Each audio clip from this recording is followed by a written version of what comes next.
Hello दोस्तों, कैसे हो आप लोग। उम्मीद करता हूँ आप और आपका परिवार बेहतर और बढ़िया होगा। सीटेट की इस नोटिफिकेशन में सीटेट की एक छोटी सी जानकारी थी, मैंने सोचा आपको बता दिया जाए। आंसर की आ गई है और आप लोगों ने डाउनलोड भी कर ली होगी। चलिए, छोटा सा डाउट है वो आपका क्लियर करा देते हैं। कैसा क्या है ये देखिए। सीटेट दिसंबर 2024 अगर आपने एग्ज़ाम दिया है तो आप मैच कर लीजिए, और इसमें क्या क्या विसंगतियाँ हैं, क्या क्या दिक्कतें आ रही हैं हमारे भाई बहनों के साथ में। अगर हम किसी भी पर्सन पर चैलेंज करते हैं तो कितना रुपए देना पड़ेगा, ठीक है, कब तक आंसर की अवेलेबल रहेगी, सब कुछ इसी वीडियो में डाउट्स को अपने क्लियर करेंगे। बस बने रहें लास्ट तक। तो आंसर की देख लीजिए, दिसंबर 2024 एग्ज़ाम डेट यहाँ पर, क्योंकि दो डेटों में एग्ज़ाम हुआ है। सीटेट ने दो दो डेटों में एग्ज़ाम कंडक्ट कराया है, एक 14/12/24 और एक 15/12/24। ठीक है, 31/12/2024 यानी कि 31, आज 1 जनवरी है 2025 और ये 31 तारीख को आ गई थी। सेट ये एम है, आप अपने अपने सेट के हिसाब से देख लीजिए। किसी का पी है, ओ है, क्यू है, ए है, इस तरह से। पेपर सेकंड यानी कि एसएसटी, पेपर सेकंड एसएसटी। ठीक है, मेंस एसओएस रहेगा जहाँ पर। एसओएस मतलब क्या, एसएसटी रहेगा। ठीक है, अब यहाँ पर जो है इस तरह से आप डाउनलोड कर लेंगे, और डाउनलोड करने के लिए आपको क्या करना पड़ेगा, बस कुछ नहीं करना पड़ेगा। आपको रोल नंबर डालना है और अपने डीओबी डालना है। क्या डालना है, रोल नंबर डालना है और डीओबी। जैसे ही आप रोल नंबर और डीओबी तभी मैच करने के लिए आ जाएगा यहाँ पर कि डाउनलोड आंसर की। तो एक तो आपका पूरा आंसर की का ये पेपर डाउनलोड हो जाएगा, और दूसरा आएगा आपका आपकी आंसर की जो OMR sheet, answer OMR sheet download करने के लिए। तो ओएमआर शीट अलग डाउनलोड कर लीजिएगा और मेन आंसर की पूरी अलग डाउनलोड कर लीजिए। उसके बाद स्क्रीनशॉट ले लीजिएगा, इससे आप पेपर को आसानी से मिला सकते हैं, कोई दिक्कत की बात नहीं है। चलिए, आप इधर से देख लीजिए ऐसे करके, कैसे मैंने यहाँ पर ये आपको दिखाने के लिए। तो यहाँ से ये 90 तक हो जाएगा। ठीक है, इसके बाद आ जाइए यहाँ पर, यह देखिए सेट वही रहेगा, एम था, जिसका जैसा हो वैसा आप डाउनलोड करके देख ही सकते हैं, कोई दिक्कत की बात नहीं। अब जैसे किसी का पेपर सेकंड संस्कृत था, ठीक है, तो संस्कृत था तो ये संस्कृत हो गया। अब संस्कृत का यहाँ से मिला लीजिए, 30 क्वेश्चन संस्कृत के होंगे और 30 क्वेश्चन आपके किसके रहे होंगे, हिंदी के रहे होंगे। तो 60 क्वेश्चन आपके यहाँ से हो गए। ठीक है, बाकी क्वेश्चन 30 कितने किसके रहे होंगे, सीडीपी के रहे होंगे 90, और 60 क्वेश्चन आपके एसएसटी के रहे होंगे। इस तरह आपका टोटल 150 होगा। तो यहाँ ये देख लीजिए, यहाँ से संस्कृत हो गया। ठीक है, बाकी हाँ, एक चीज़ आपको बता दूँ इसमें मेन क्या है। इसमें एक थोड़ी सी आयोग ने इस बार क्या किया है, अपनी होशियारी दिखाई है। हमेशा की तरह जैसे पहले दिखाई जाती थी वैसे अब की दिखाई है। इस बार उन्होंने क्या होशियारी दिखाई है, ये चीज़ देखिए आप गौर से। ये देखिए, आंसर की में अगर आपको ऐसा मिल रहा है, जैसे कि मान लिया, इस चीज़ को देखिए, अगर आपकी आंसर की में यहाँ पर ए आ रहा है लिख के, क्या आ रहा है, ए। अगर आपने ए का फर्स्ट लगाया है या सेकंड लगाया है, फर्स्ट और सेकंड में से अगर आपने कोई सा भी चूज़ किया है तो आपको 1 नंबर यहाँ से मिलेगा ही मिलेगा। ठीक है, उम्मीद कर रहा हूँ आप समझ रहे होंगे।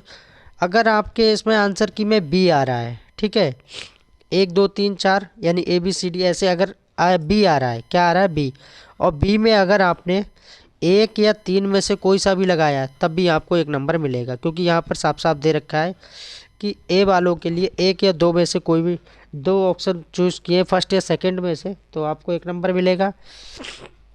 अगर बी है, अगर आपने फर्स्ट और सी थर्ड वाला यानी सी वाला सेलेक्ट किया तब भी आपको 1 मिलेगा। अगर आपका सी आ रहा है तो 1 और 4th में से आपने कोई सा लगाया तो मिलेगा।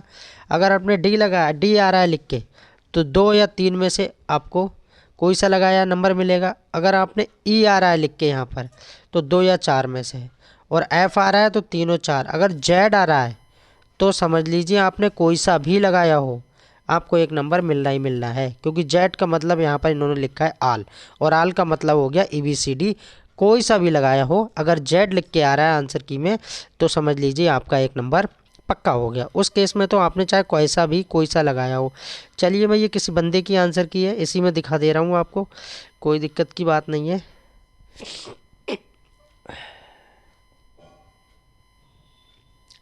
अब देख, जैसे ये है 94 का 1 इस तरह से 4 1 4 1 2 3 2 3 2 3 इसमें नहीं है, ठीक है, इसमें भी नहीं है, इसमें भी नहीं है, कोई दिक्कत की बात नहीं। हाँ यहाँ पर देखिए, यहाँ देखिए मैं आपको दिखाई दे रहा हूँ 122 नंबर प्रश्न, क्वेश्चन नंबर 122। इनने आंसर क्या दिया है, ई दिया है। और ई का मैंने अभी आपको क्या बताया, यहाँ देखिए नीचे क्या बताया, ई का मैंने अभी आपको क्या बताया, ई का मतलब है 2 और 4। ई का मतलब क्या है, अगर उसमें ई लिख के आया है तो 2 या 4, यानी बी या डी में से अगर आपने कोई सा भी लगाया है इन दोनों में से, या तो बी या डी, तो आपको 1 नंबर मिलेगा सीटेट की तरफ से। ऐसे ही हम दूसरा देख लेते हैं। ऐसे ही ये हिंदी का है, मैंने हिंदी का भी यहाँ पर डाउनलोड कर रखा है। ऐसे ही इसमें देख लीजिए, हिंदी में भी दिया है, कुछ क्वेश्चन उन्होंने गलत दिए हैं। और साथ ही साथ आपको बताता चलूँ कि अगर आप चैलेंज करना चाहते हैं या चाहती हैं तो ए पर क्वेश्चन आपको कितना, 1000 रुपये देना पड़ेगा। सीटेट हमेशा से करता आया, या वहाँ 122 नंबर देखा था हमने संस्कृत में। हिंदी में देखिए यहाँ पर ई दिया है, यहाँ पर भी ई दिया है ना, इसका ई माना है, तो 2 क्वेश्चन ऐसे हो गए। तो कहीं कहीं जेड भी माना है, तो ये आप अच्छे से मिला लीजिए और देख लीजिए अपनी अपनी आंसर की में। ई का मैंने बता ही दिया, 2 4 रहेगा, क्या रहेगा 2 या 4, 2 का मतलब हो गया बी और 4 का मतलब हो गया डी। अगर आपने बी लगाया है या डी लगाया है, इन दोनों में से कोई सा लगाया तो आपको 1 नंबर मिलेगा ही मिलेगा, ठीक है। बाकी मेन आंसर की कैसे डाउनलोड करना है ये मैंने आपको बता ही दिया। और साथ ही साथ मैं आपको ऐसे भी बता दे रहा हूँ, देखिए मेन आंसर की ऐसे डाउनलोड होगी।